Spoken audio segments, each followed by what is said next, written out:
आज हम अध्ययन करेंगे लीवरेज अथवा उत्तोलक के बारे में। लीवरेज शब्द अभियांत्रिकी से लिया गया है। यह लीवर की क्रिया के कारण प्राप्त यांत्रिक लाभ तथा उसके प्रभाव उत्पादकता को बताता है। जिस प्रकार लीवर की क्रिया के कारण भारी से भारी मशीनों में गति उत्पन्न होती है, उसी प्रकार लीवरेज में वृद्धि अथवा कमी लीवरेज में वृद्धि अथवा कमी के कारण कंपनी की लाभदायकता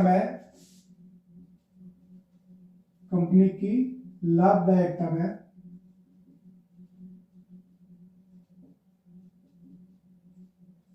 अर्थात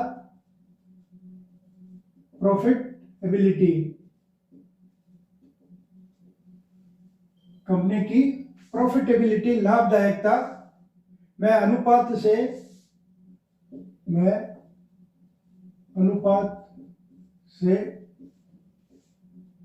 अधिक या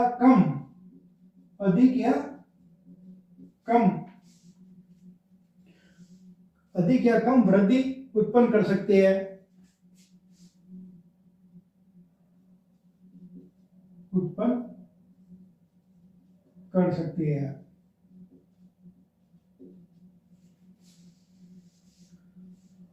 लीवरेज अनुकूलता अथवा प्रतिकूलता की उस सीमा को व्यक्त करता है जिसके कारण विक्रय की मात्रा अथवा ऋण पूंजी डेट कैपिटल में की गई थोड़ी सी वृद्धि अथवा कमी से कंपनी के लाभों में भुगतान से अधिक वृद्धि अथवा कमी उत्पन्न होती है। अर्थात लीवरेज में अनुकूलता अथवा प्रतिकूलता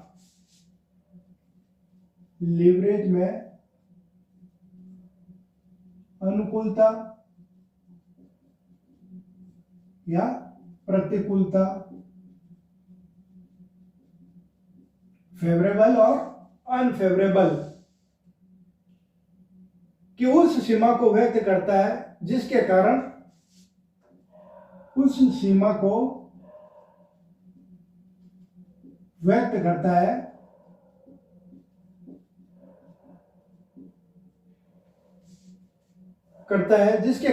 विक्रय की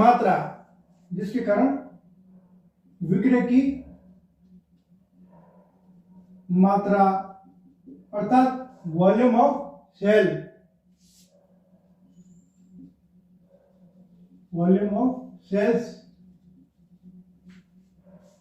अथवा ऋण पूंजी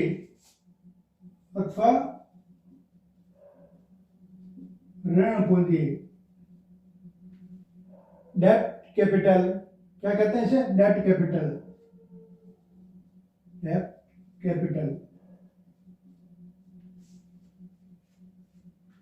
कैपिटल में की गई थोड़ी सी वृद्धि अथवा कमी, डेट कैपिटल में की गई थोड़ी सी कमी या वृद्धि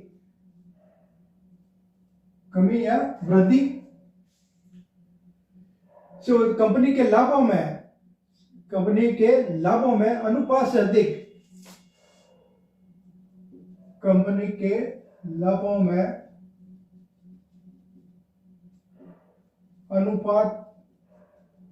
से अधिक अधिक वृद्धि अथवा कमी उत्पन्न होती है।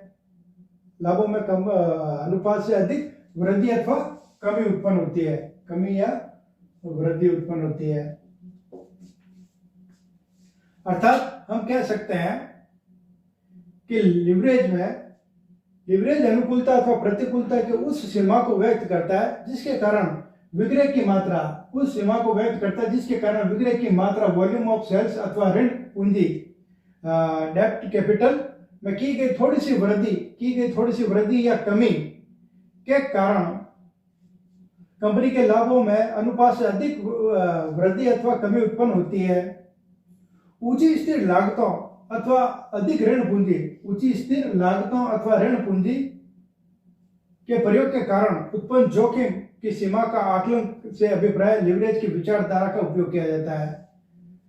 ऊंची स्थिर लागतें, हाई फिक्स कॉस्ट अथवा अधिक ऋण पूंजी, लार्ज बोरोड कैपिटल के प्रयोग के कारण जोखिम की सीमा का आकलन करने के अभिप्राय से लीवरेज की विचारधारा का उत्पन्न किया जाता है। कुछ लागतों के अनुपात में ऊंची स्थिर लागतें तथा पूंजी ऋण की अनुपात में अपेक्षाकृत अधिक ऋण पूंजी का व्यवसाय में उपयोग व्यावसायिक जोखिम अथवा वित्तीय जोखिम की मात्रा में वृद्धि कर देता है, क्योंकि इसके कारण स्थिर लागतों का बोझ अर्थात बर्डन ऑफ फिक्स कॉस्ट अथवा स्थिर ब्याज के भुगतान का दायित्व है। फिक्स इंटरेस्ट कैपिटल अथवा स्थिर ब्याज के भुगतान का दायित्व फिक्स इंटरेस्ट पेमेंट ऑब्लिगेशन में बढ़ोतरी होती है, किंतु एक उत्तम लाभ उपार्जित करने वाली कंपनी की दशा में ऊंचा लिवरेज विनियोजित पूंजी पर प्रत्यय में वृद्धि करने का अवसर भी प्रदान करता है। अतः लिवरेज एक ऐसे उपकरण के समान है जो दुतरफा कार्य करता है। दूसरे शब्दों में यह एक और जोखिम में वृद्धि करता है तो दूसरी ओर पुनर्जित विनियोग पर प्रत्यय की दर में भी वृद्धि करने का अवसर प्रदान करता है। एक और तो क्या करता है, जोखिम में वृद्धि करता है। यह क्या करता है, जोखिम में वृद्धि अर्थात रिस्क, जोखिम में वृद्धि करता है। तो दूसरी ओर क्या करता है, प्रत्यय की दर में भी वृद्धि करता है, प्रत्यय की दर में वृद्धि अर्थात ब्याज में वृद्धि करता है। जब तक विक्रय में प्राप्त होने वाली आय का स्तर ऊंचा रहता है, ऊंचा लिवरेज स्वामी पूंजी पर अनुपात से अधिक लाभ प्राप्त करने में सफल होता है, किंतु विक्रय आय में गिरावट होने पर यह स्वामी पूंजी पर लाभ के प्रतिशत में अनुपात से अधिक कमी भी कर देता है।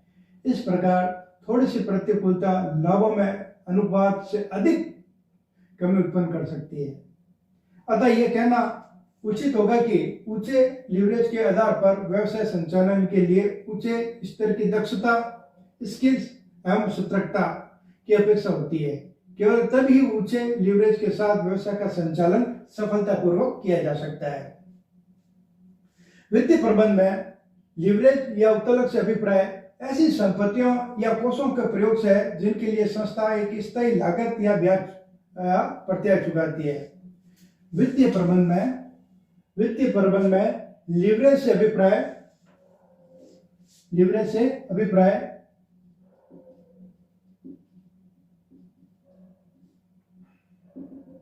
संपत्तियों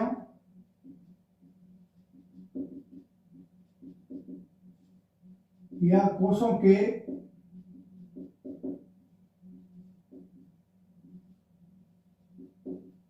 प्रयोग से है जिनके लिए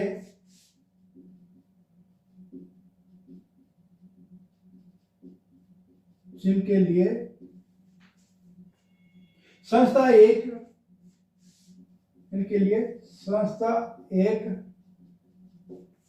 स्थायी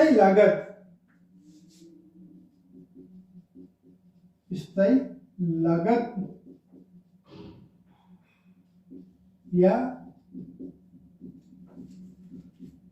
प्रत्यय चुकाती है।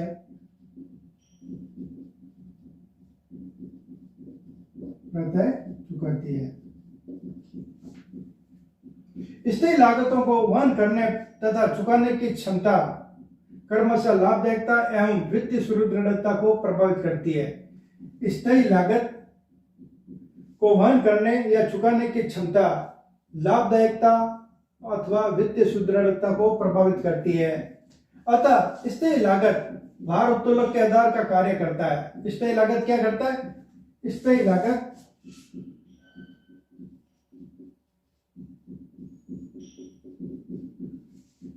लागत भार उत्तोलक का कार्य करता है।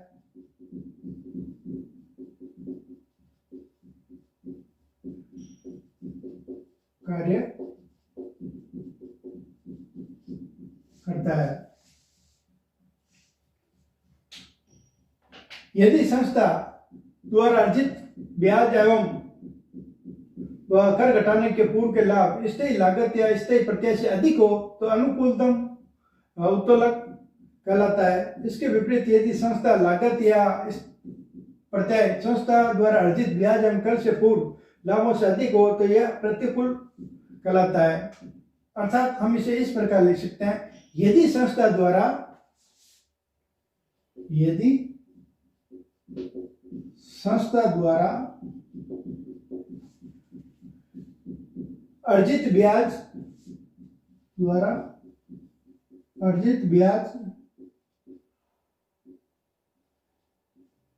व कर घटाने के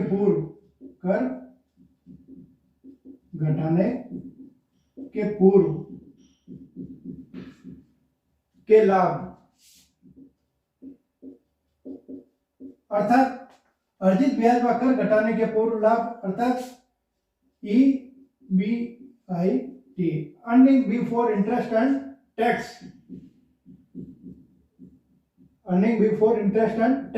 स्थायी लागत या स्थायी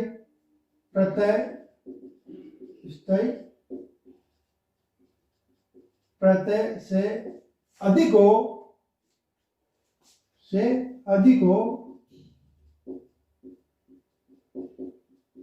तो अनुकूलतम या अनुकूल उत्तोलक कहलाता है, उत्तोलक या लीवरेज कहलाता है, जिसे हम क्या कहते हैं, फेवरेबल। इसे क्या कहेंगे, फेवरेबल लेवरेज।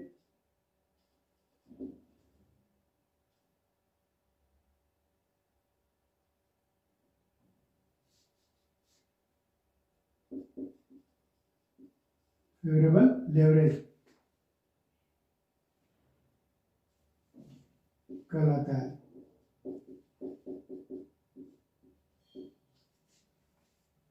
अर्थात हम इसे ऐसे भी लिख सकते हैं, EBIT अर्थात earning before interest and tax is greater than fix cost. तो क्या होगा, फेवरेबल होगा। इसके विपरीत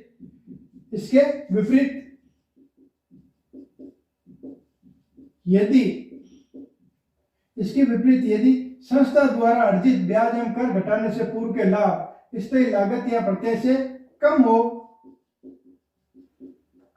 तो क्या होगा, प्रतिकूल उत्तोलक होगा। कम होने पर क्या होगा, प्रतिकूल,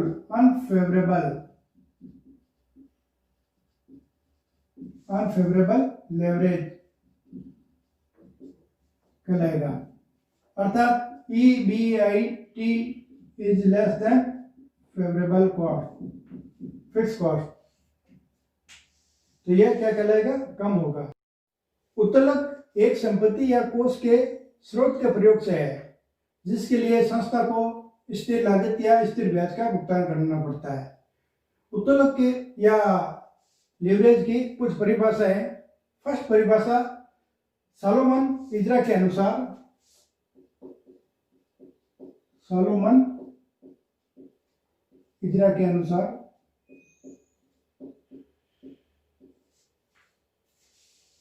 अंशधारियों को इक्विटी पर मिलने वाली प्रत्यय का कुल पूंजीकरण की प्रत्यय दर के साथ अनुपात को उत्तोलक कहते हैं। अंशधारियों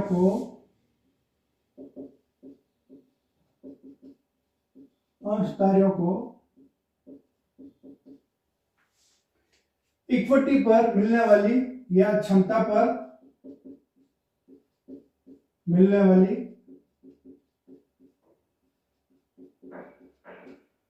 वाली प्रत्यय दर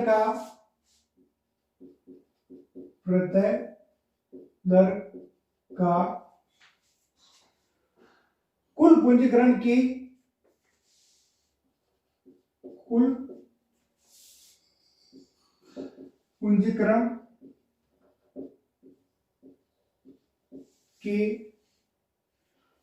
प्रत्यय दर के साथ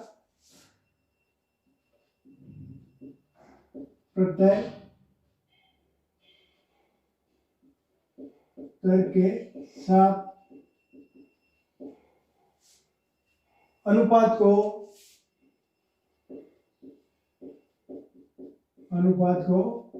उत्तोलक या लीवरेज कहते हैं।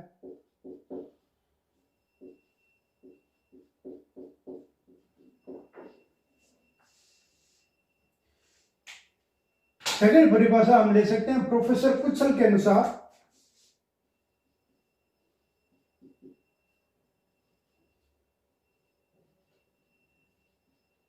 प्रोफेसर कुशल के अनुसार उत्तोलक का अभिप्राय वित्त प्रबंध में स्थायी लागत के वित्त प्रबंध में स्थायी लागत के सहन करने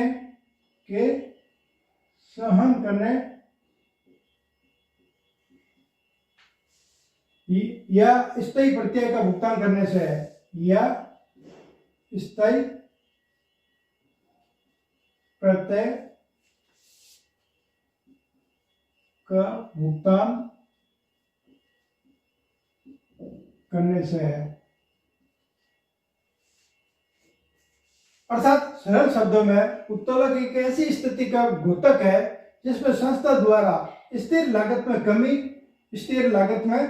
कमी या वृद्धि अथवा ऋण पूंजी में कमी या वृद्धि के फलस्वरूप क्षमता अंशधारियों की आय पर पड़ने वाले प्रभाव का माप किया जाता है।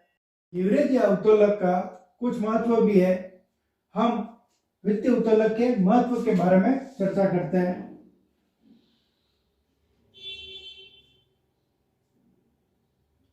फर्स्ट पॉइंट लेते हैं हम, वित्तीय प्रबंधन निर्णयों में इस तकनीक का बहुत अधिक प्रयोग किया जाता है। वित्तीय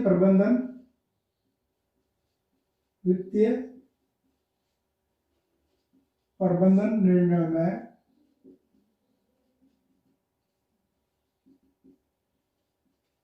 इस तकनीक का प्रयोग किया जाता है।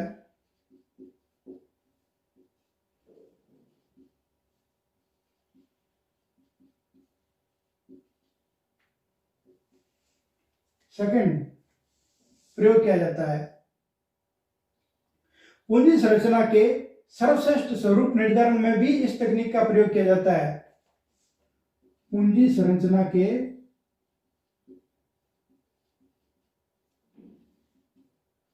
सर्वश्रेष्ठ स्वरूप निर्धारण में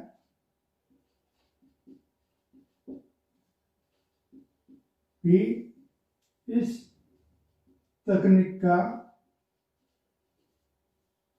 प्रयोग किया जाता है।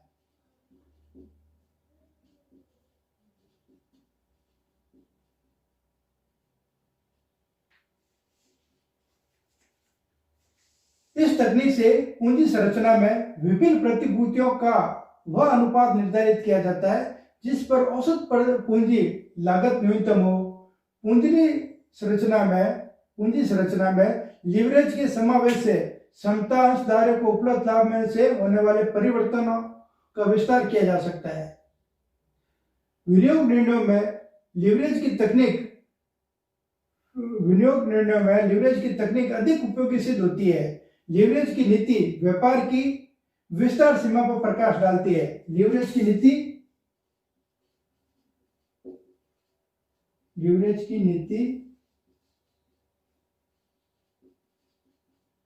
व्यापार की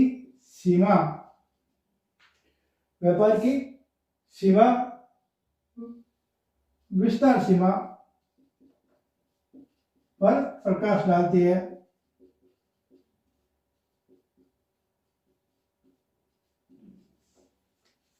और परामर्श भी देती है। यदि व्यापार के भावी विस्तार कार्यक्रम में लगाई गई पूंजी पर अशासित प्रत्यय की दर उन पर होने वाले स्थिर लागत की दर से कम है तो विस्तार योजना को लागू नहीं करना चाहिए।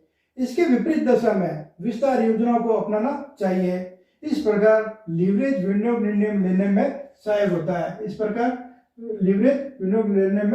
होता है। लीवरेज की सहायता से वित्तीय प्रबंधक ऐसी वित्तीय योजना व पूंजी संरचना की रचना करता है ताकि क्षमता अंशधारियों के लिए उपलब्ध आय अधिकतम हो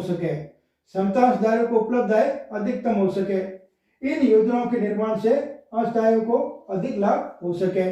लीवरेज के प्रयोग से ऐसा इसलिए संभव हो पाता है कि पूंजी संरचना में स्थिर लागत की मात्रा बढ़ने से औसत पूंजी लागत में कमी आती है। महत्व के साथ लीवरेज की कुछ सीमाएं अर्थात वित्तीय उत्तोलन की कुछ सीमाएं भी है। वित्तीय उत्तोलन की सीमाएं या लीवरेज की कुछ सीमाएं। लीवरेज तकनीक महत्वपूर्ण उपयोग व होने के साथ साथ कुछ मर्यादाओं और सीमाओं में बंधी होती है। इस कारण इसकी भी कुछ सीमाएं हैं। इस तकनीक की सहायता गणना में ऋण पूंजी की उस लागत को ध्यान में रखा जाता है जो स्पष्ट होती है। अस्पष्ट लागतों को ध्यान में नहीं रखा जाता है। फर्स्ट,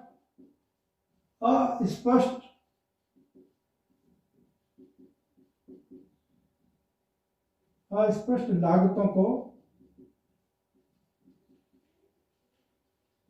ध्यान में नहीं रखा जाता है।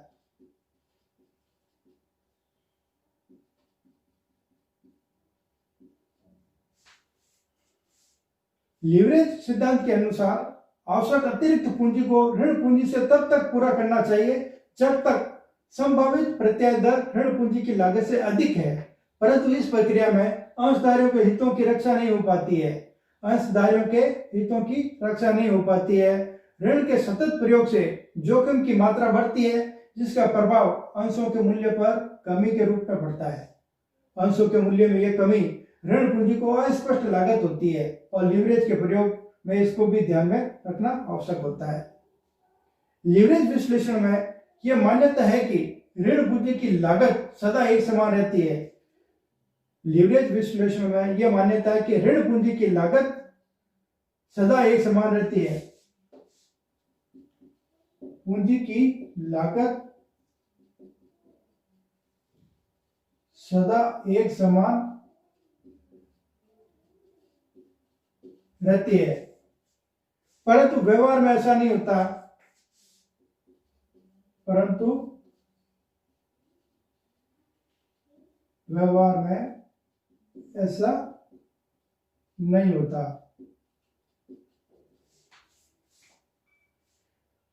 एक निश्चित सीमा के बाद अतिरिक्त ऋण प्राप्त करने में कठिनाई होती है और प्रत्येक अगला ऋण उसे ब्याज पर मिलता रहता है होता है। एक निश्चित सीमा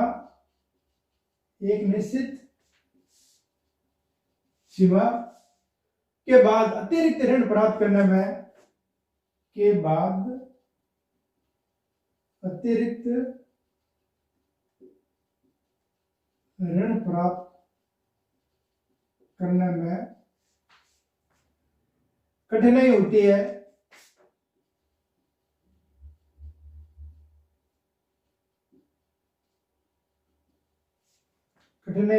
और प्रत्येक अगला ऋण ऊंचे ब्याज दर पर मिलता है।